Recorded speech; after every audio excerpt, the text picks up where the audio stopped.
Hello class, Katie, I hope this video works for you. So I willingly wanted to talk about being a survivor of child abuse because I hope to help others going through it. And I'm covering some of the things that Katie wanted me to talk about. My abuse as a child was the big three.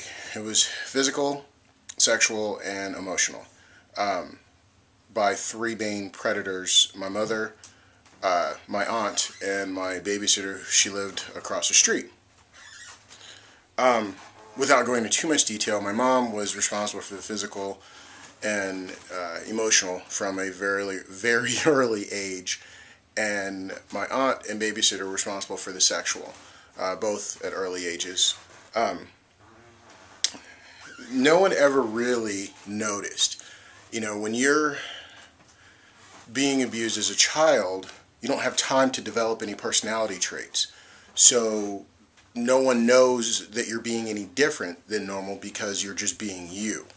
I'm an only child, so everyone just accused me of being sort of standoffish, a snob, quiet to myself, but I didn't know how to communicate what was going on, because when this is happening to you as a young child, you just think that that's what everybody does because you've been told you're worthless. You've been told you're not worthy of love, so you just figure that's what everyone in the world who looks at you is saying. So who would you go to? Any treatment? The best treatment I received was about 2 years ago from a therapist who unfortunately left the practice, and I haven't found one as good as her. But she did a treatment called EMDR, which is eye movement desensitization and reprocessing.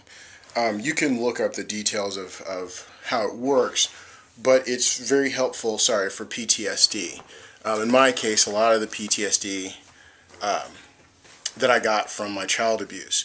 The biggest one was the age of 6, when my mom was screaming at me how I ruined her life and that I was a mistake. Quickly doing some math, a couple of years later, she was right. I did the math of when I was born and when my parents had a wedding anniversary. But that always stuck with me. And when I say stuck with me, I was stuck in that memory. I could tell you everything, detail, paint, the smell of my mom's cigarettes, everything, and I couldn't get out of it. EMDR, from the very first night she did it, released me of those particular memories, to the point I can talk about them now, and there's no anxiety at all. So that was the most effective thing that I'm still extremely thankful for now. If I could go back in time,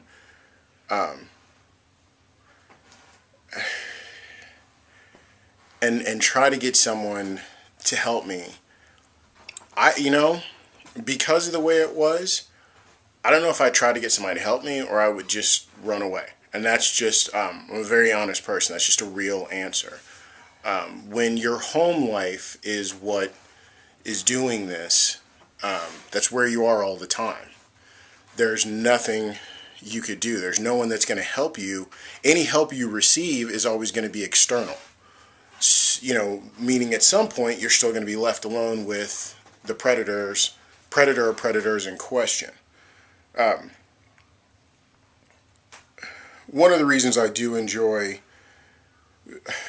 in the past few years, I've been very open and honest on all my social media, my video blogs, about this abuse, is because one of the things I started to realize is, especially, being a parent, and I love my children, I love my wife, is that no one should ever have that feeling of absolute horror about existing. No 10-year-old should be praying to God that he would just come and take him away. And that's what my nightly life was like at a young age. And I realized that, unfortunately, when you've been a survivor of abuse, the predator, the perpetrator, pretty much gets to walk around this plane of existence scot-free. They do, and that's unfortunate. It's the person that they've preyed upon that lives in this nightmare every single hour, every single day. It affects every relationship you have with someone. It affects the way you communicate, what you say, how you respond to things, and you're forced to live in that hell forever. People need to know it's not their fault. People need to feel like that they should not be ashamed, which is what a predator wants. They want you to feel ashamed. They want you to feel bad. They want you to second guess yourself. They want you to question yourself. I'm very open and honest about it because I didn't do this to myself. This isn't my fault. Why should I live in fear? Why should I live in silence?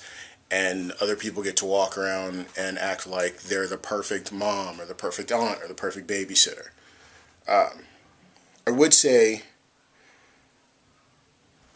when you get to the point you're blessed to work with survivors of child abuse, a couple of key things, especially children, and I'm thinking back to myself, a couple of key things I really would focus on. One, don't call them a victim. To an adult, we're able to discern that victim is not bad. To a child, victim isolates him even more so from his peers, and he's already going through something, he or she, is already going through something that's very isolating unto itself. Giving it a physical name to make him isolated is not going to make him feel better. The other thing is, every kid, and I've been blessed when I've spoken about this, people have come forward privately to talk about some things. Every kid that's going